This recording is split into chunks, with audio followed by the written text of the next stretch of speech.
Case file 44209B. Status closed.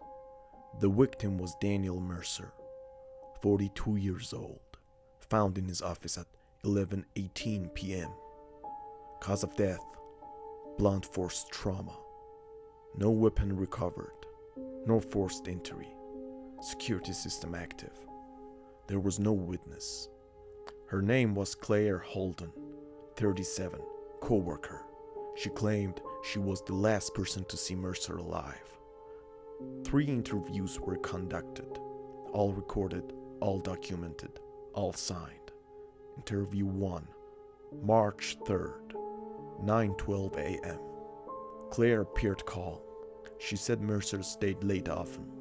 She left at 9:30 p.m. He was still working. Her voice was steady. Her answers were short.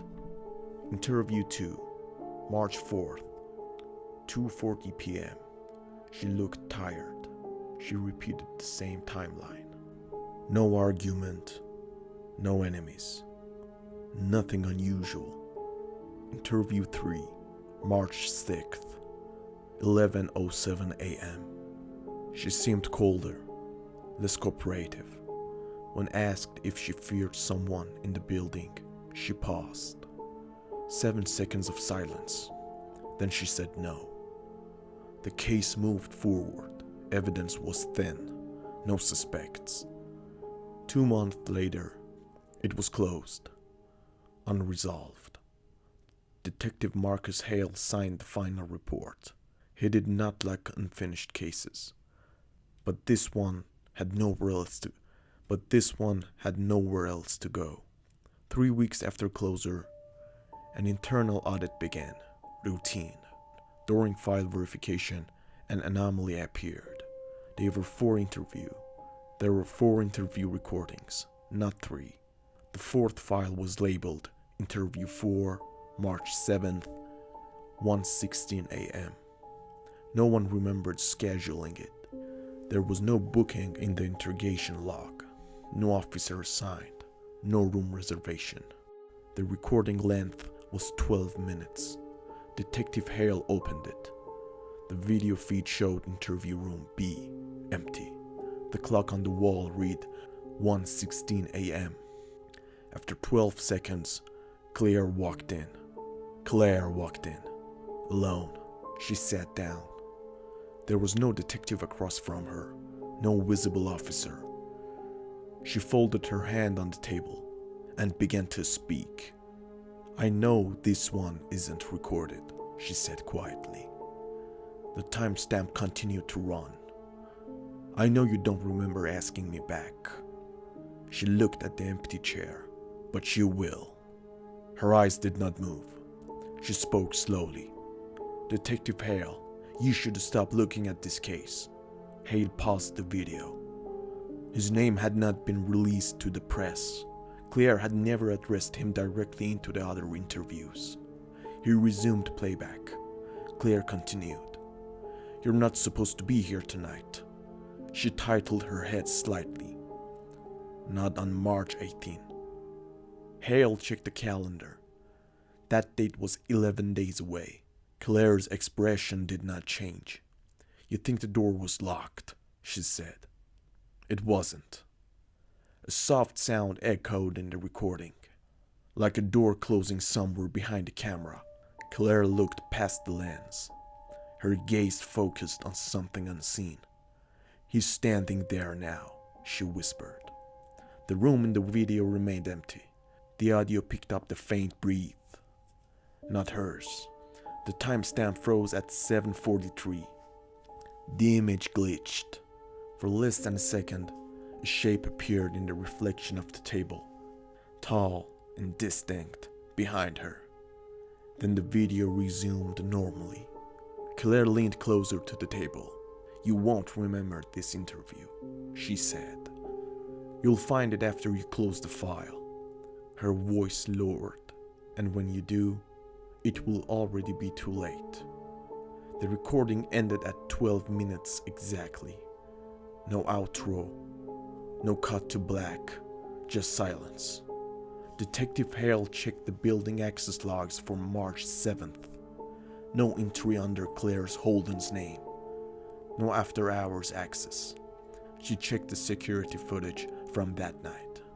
Interview room B remained empty from midnight until morning. No one entered. He reopened the case file. The fourth interview was still there. He copied it to an external drive. At home that night, he watched it again. This time, something had changed. The clock on the wall did not read 1:16 a.m. It read 2:17 a.m. The date displayed in the corner was March 18. Hale felt his chest tighten. Clara was speaking again. But her words were different. "You didn't listen," she said softly. "You stayed." There was a sudden noise in the recording. A crash, like glass breaking. Hale heard something similar in his own house. He muted the video. The house was silent. He turned the volume back up. In the footage, Claire slowly turned her head toward the camera. Her eyes were wider now, almost afraid. "He sees you," she whispered. The image darkened. Behind her, in the reflection of the table, a figure stood clearly, not blurred, not distorted, watching. The timestamp read 2:17 a.m. Hale glanced at the clock in his living room. 2:17 a.m. The video froze. A final frame remained on the screen. The reflection showed two figures, Claire, and someone standing behind the camera. The angle shifted slightly, as if the camera had been moved. For a fraction of a second, the reflection revealed a face. Marcus Hale. 3 days later, Detective Marcus Hale was found in his office. 11:18 p.m. Blunt force trauma. No weapon recovered. No forced entry. Security system active. The case was assigned to another detective. 3 interviews were conducted with Claire Holden. All recorded, all documented, all signed. The file currently contains 4 recordings. The 4th is dated March 7th. 1:16 a.m. Length 12 minutes. It remains unassigned, unscheduled, and when played, Claire sits alone in interview room B, waiting.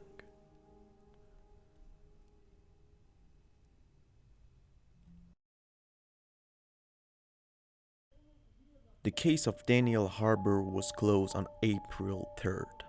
Official cause of death, accidental fall. Location, an underground parking structure beneath his apartment building. There were no witnesses. Security cameras showed Daniel entering the garage at 11:18 p.m. There was no footage of him leaving. His body was found at 6:40 a.m. He was lying near the base of the stairwell. The report stated he must have slipped. There were no signs of struggle, no defensive wounds, no unusual marks. His phone was found in his coat pocket. No outgoing calls, no messages sent after 10:52 p.m. Toxicology was clean. The case was ruled an accident. Family was notified. File closed. 2 weeks later, the evidence storage room was reorganized. Old boxes were reviewed before disposal. Daniel Harper's case box was among them. Inside were standard items: wallet, keys, watch, phone, and a sealed envelope. The envelope was not listed in the original inventory. It had no label, no case number, just Daniel's name written in black ink. The handwriting did not match any officer on record. The envelope was addressed to no one. It had never been opened. Inside was a printed photograph. The photo showed the parking garage. It was taken from above, from the 4th floor, looking down at the stairwell. Daniel Harper was visible in the image. He was standing at top of the stairs. He was not alone. Behind him, Slightly out of focus was a second figure, tall, still, watching him. The timestamp on the photo read 11:21 p.m., 3 minutes after Daniel entered the garage. The building's security system was checked again. There was no camera positioned at that angle. There was no record of any additional footage.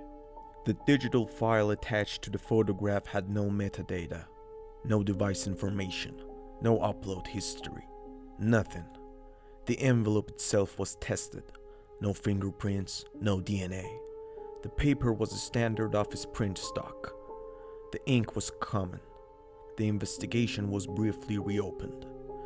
Officers re-interviewed the resident. No one reported seeing another person. No one reported unusual sound. The garage lights were motion activated. According to the records, they activated only once that night. When Daniel entered, the stairwell light remained on until morning. This detail had not been mentioned in the first report. The photograph was shown to Daniel's sister. She confirmed it was him. She asked who the other person was. No one answered. A final review was conducted.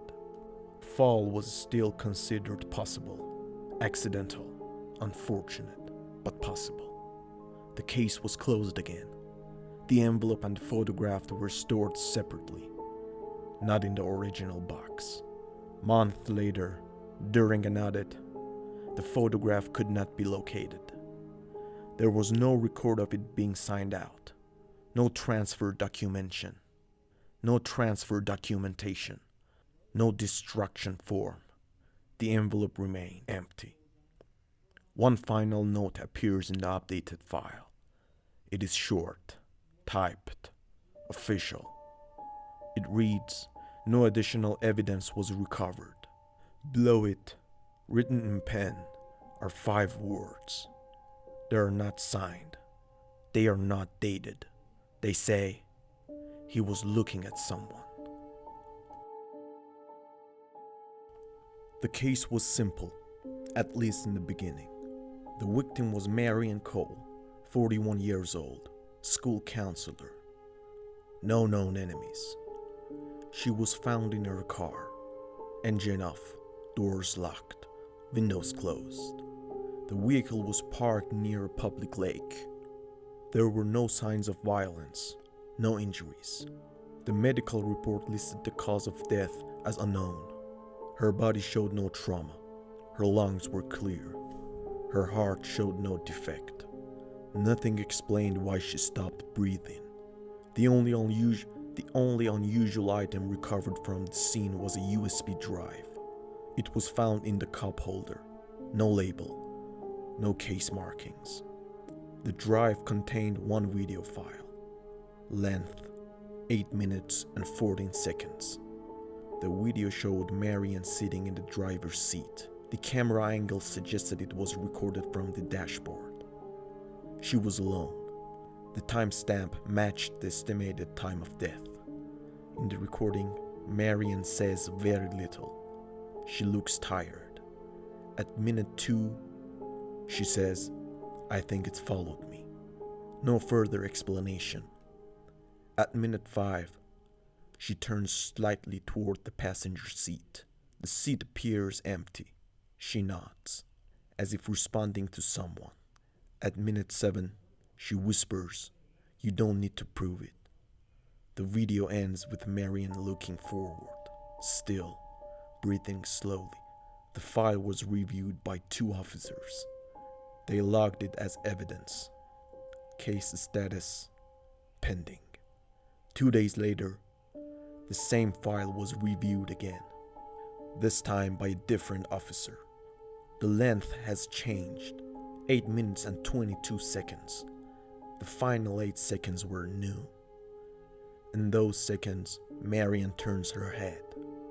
She looks directly at the passenger seat. The seat is no longer empty. There is a shape, dark, unclear, sitting upright. The officer assumed the first review was incomplete. A third review was conducted. Now the video length was 8 minutes and 31 seconds. More changes. At minute 4, Marian pauses mid-sentence. She looks toward the passenger seat. She says, "You're closer."